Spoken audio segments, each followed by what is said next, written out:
Hi everybody, welcome back to my channel, or welcome if you're new here. I'm Bethan from Alani Design, and today we're going to be making a gorgeous garland. This actually works alongside my tutorial, which is available to purchase on my website. So you can get it in a full step-by-step photo written tutorial if you want all of the instructions, or you can just purchase the letter templates themselves.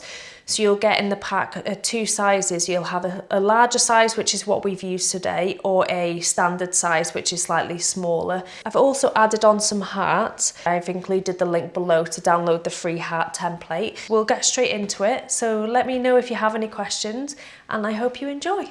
Okay, so to start, we're going to need our template. I'm doing the larger size out of the two that comes in the pattern pieces. I'm going to use a heart template as well. Evie's name's short, so I'm going to add a heart on either side. And then for fabrics, we've got our main fabric. The backing fabric, I'm using a calico. You can't see the backing fabric because it's always against a wall. So I like to use just a plain calico because it's cheap and cheerful and it stops you wasting any of your main fabric. And then to give it a quilted look, so the letters are slightly quilted, I like to use just something thin, lightweight.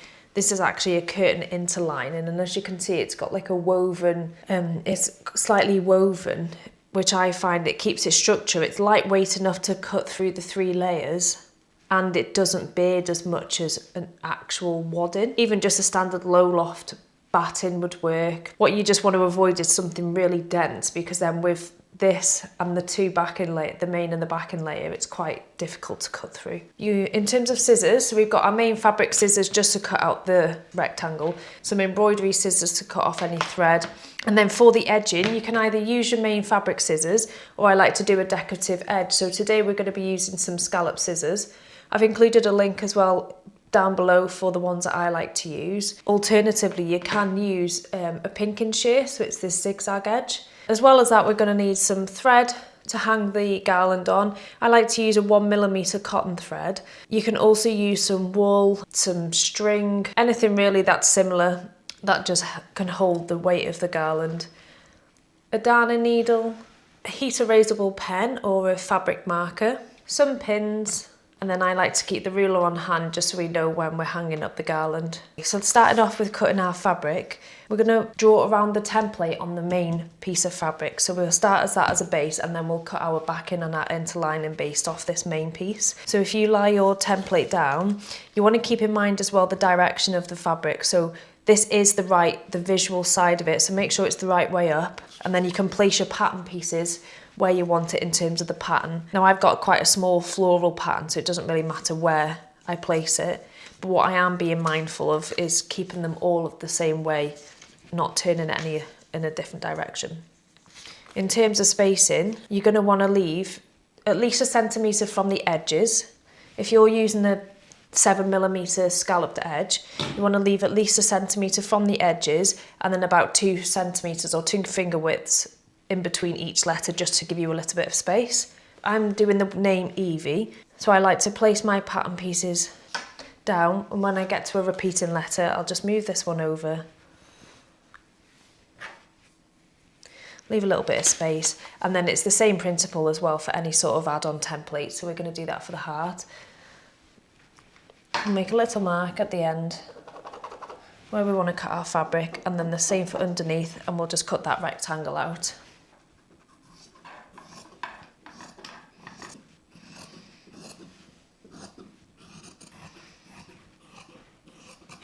Okay, so we've got our main fabric cut out now. Our lining piece, all roughly the same size, and then we've got our backing piece. So I'm going to go over to the iron now and give these a good press, and then we'll move on to the next stage.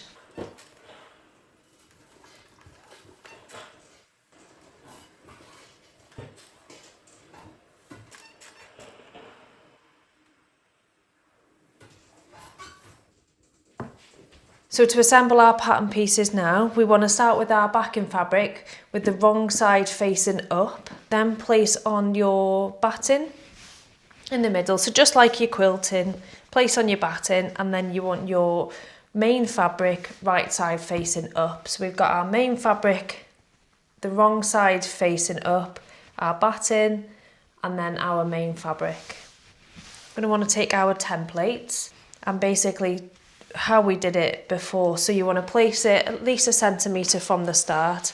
Take your heat erasable pen and we're going to draw around the actual template.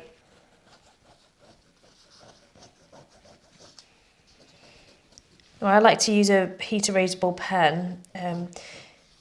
Stuff like this, there are a lot of comments that if a heat erasable pen is basically once you apply heat to it, the ink disappears off the fabric.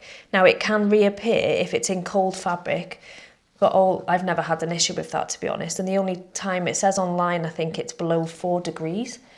And if I'm in a room that's 4 degrees, I'm out of there.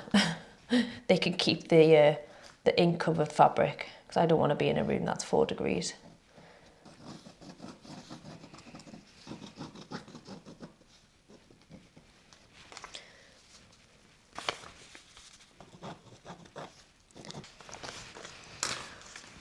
Now once we've done that, we're just going to pin it in place to stop all the fabric moving.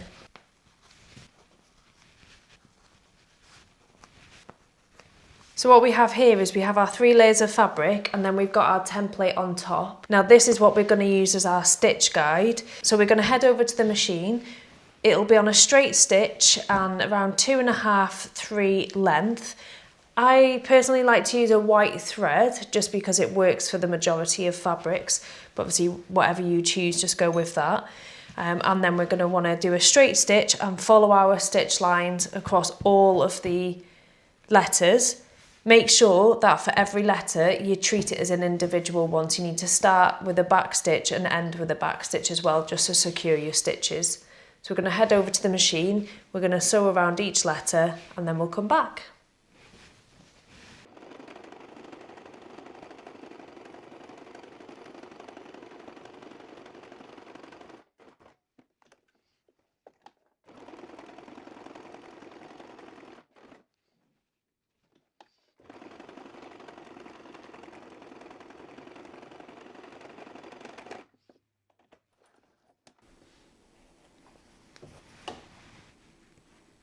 Okay, so we've got all of our stitching done now. That's actually all we need the sewing machine for, which is nice. I forgot to do 2 hearts because obviously one's going to go either side, so I've just done that on a separate piece here.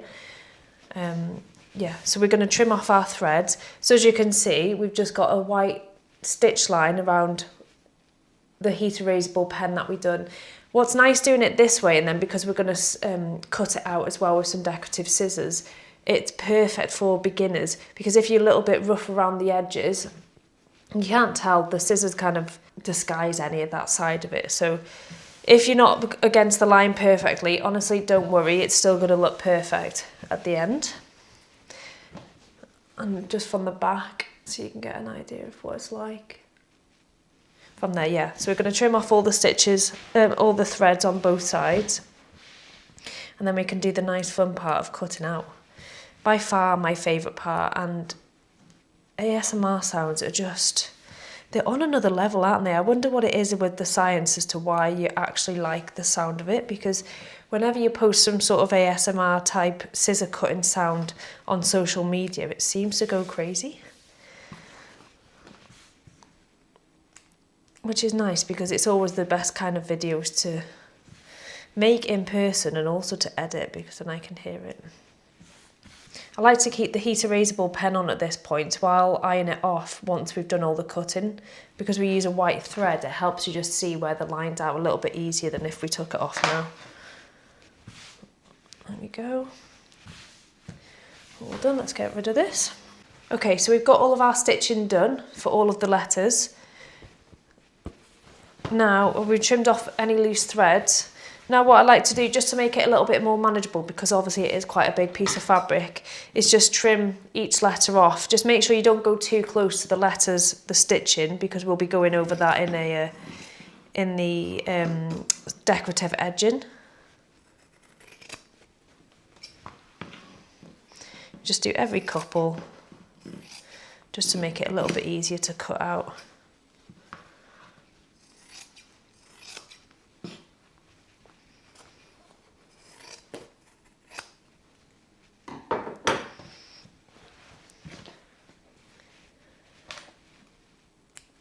There we go.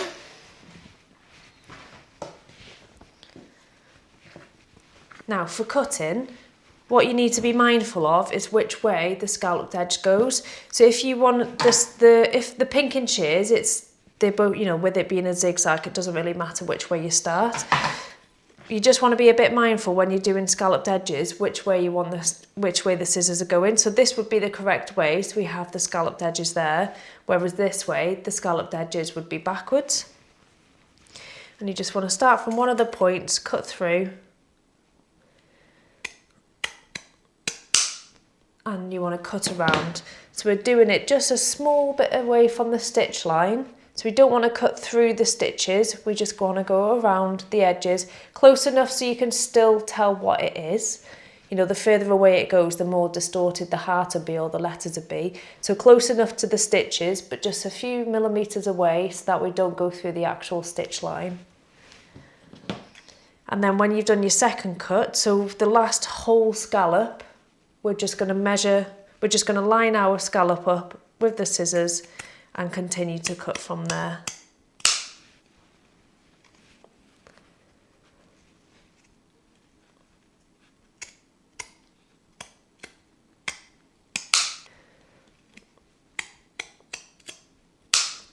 Now when it comes to the edge, just get as close as you can to get a whole scallop. What you want to avoid doing is cutting it like this as well, in case you slip and it'll go all the way down. If you can't fully get to the edge, just a little tip is to use some embroidery scissors just to cut along, and then you can make it a little bit crisper towards the side. Or if you could only get halfway of a scallop before you got to the edge, just finish it off with some embroidery scissors.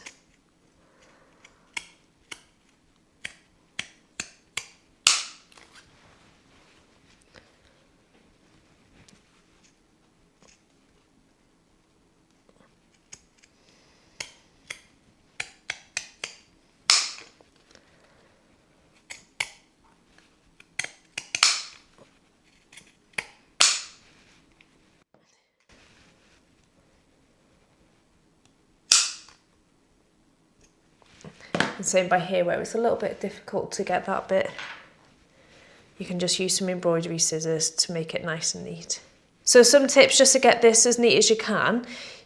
I would keep the fabric marker on until we've done all of the cutting so that you can see where the lines are. You want to also cut as close as you can to the stitch line without actually going over your stitches. If you go too far away, you'll still be able to tell what it is, but it'll make all of the shapes a little bit distorted. And then also when you're cutting, make sure to line up the last full scallop with your scissors. So once you cut and you're moving along, line one of the scalloped edges with one of the full scallop cuts that you've just made and work your way along. If you get to one of the points and you can't do a full scallop or you're struggling a little bit, just use some embroidery scissors and then you can cut the scallops from there to make it nice and neat. And then you'll have your little heart. So we're just going to continue on across all of the letters exactly the same way. It's nice because Evie has a very straight name. But what I'm going to do as well is create like a little directory of all of the letters. So I'll cut out A to Z and then you can follow it from there. So check the link in the description below for the directory if you're struggling on any of the letters, or just let me know in the comments and I can go from there. I can help you from there.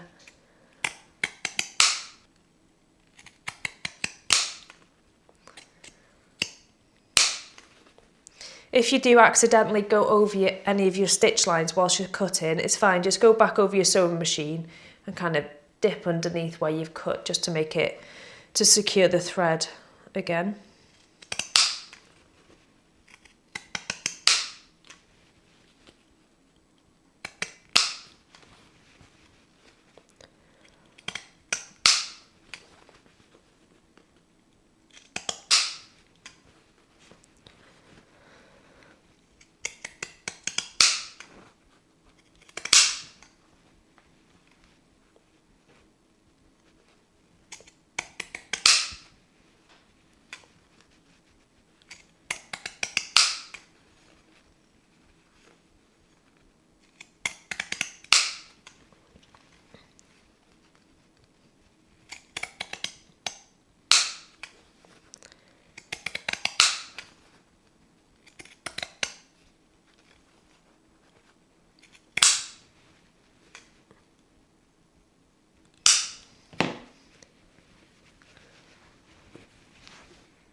Okay, so we've got all of our letters done now. What we're going to do is take it over to the iron and press it off just to get rid of this, the heat erasable pen, and also just helps press them down.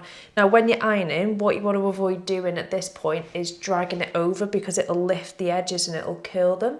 So you just kind of want to press them, or use a bit of baking paper or something similar over the top if you want to drag it over.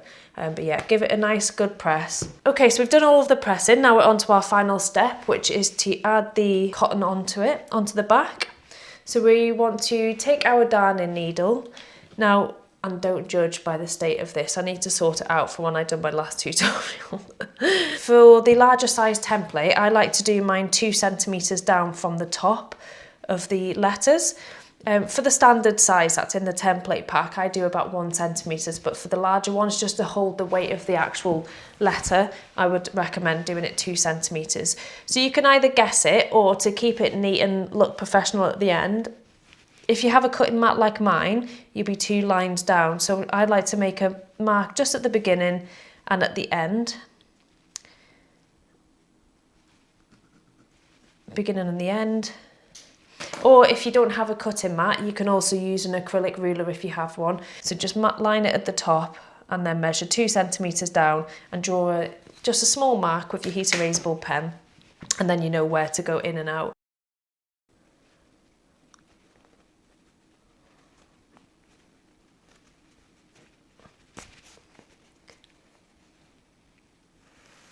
At this point as well, I don't like to cut off the actual thread. I'd rather do that at the end once I know how much I need, just to avoid cutting it too small. So we've gone in and out, and then we'll just repeat on the other side.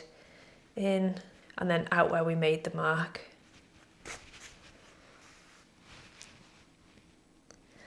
Like so. What's important here as well is just make sure you're only going through the back layers of the fabric. You just don't want to go through the main fabric, otherwise it will show on the front, which is what we don't want. So when we're actually threading the garland, you just want to be mindful of which way the letters need to go and from which angle.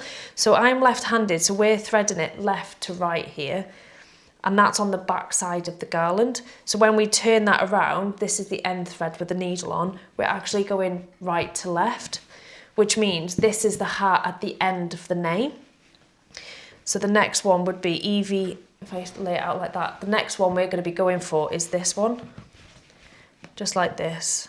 So then if you visualize it like that way, when you flip it over, I'm going left to right on the reverse.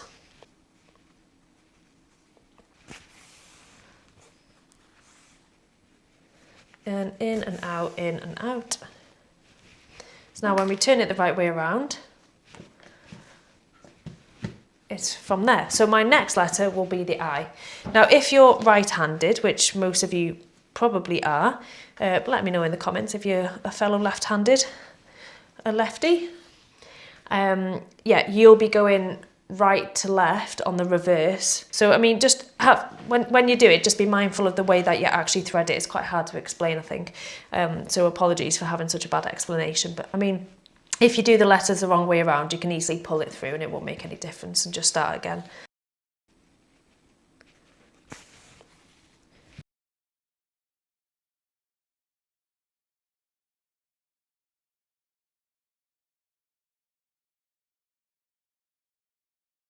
If you go through the front layer by accident, so we'll do it just as an example, so like this. Just take that bit of the string out, so you want to take your darning needle off, unthread this. Now you'll have, if you can see, 2 tiny holes on the front from where you actually went in. Just rub it between your fingers, and then the fibres will kind of move with the thread and it'll cover up the small hole that you've made, and then just start again with that one.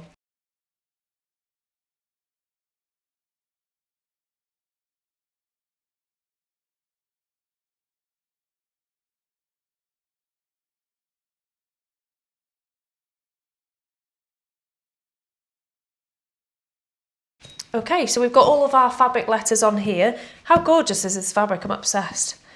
I love it. Love, love, love. Yeah, so at the end of the garland, I like to do about 30 centimetres. So we'll go from here, measure out 30 centimetres. Just gives you a little bit of wiggle room to actually hang the garland up as well. So here's our 30 centimetres, but that's where the heart is. So for the first one, I would just hold where our mark is and just slide this along. That's about 30 centimetres. And then you can just get a nice bit of spacing to figure out. You just want to slide the letters along nice and gently to get them to be where you want them to be roughly. Obviously you can adjust it whilst it's on the actual wall. Mark it from there. Move this along. And the final heart. So now from here, so from our final heart, we're going to measure 30 centimetres and then cut that excess off.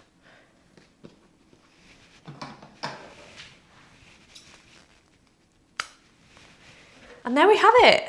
How cute. I'm honestly obsessed, and I can't actually believe I've waited 8 months to make Evie a garland for her bedroom, considering this is what I do as part of my side business, as part of my small business. It's taken 8 months to get here, but I'm obsessed. I love the larger size and how the scalloped edges have come out as well with the floral fabrics. I hope you enjoy. I will keep an eye on the comments. If you have any questions, do let me know and I will answer them as best as I can.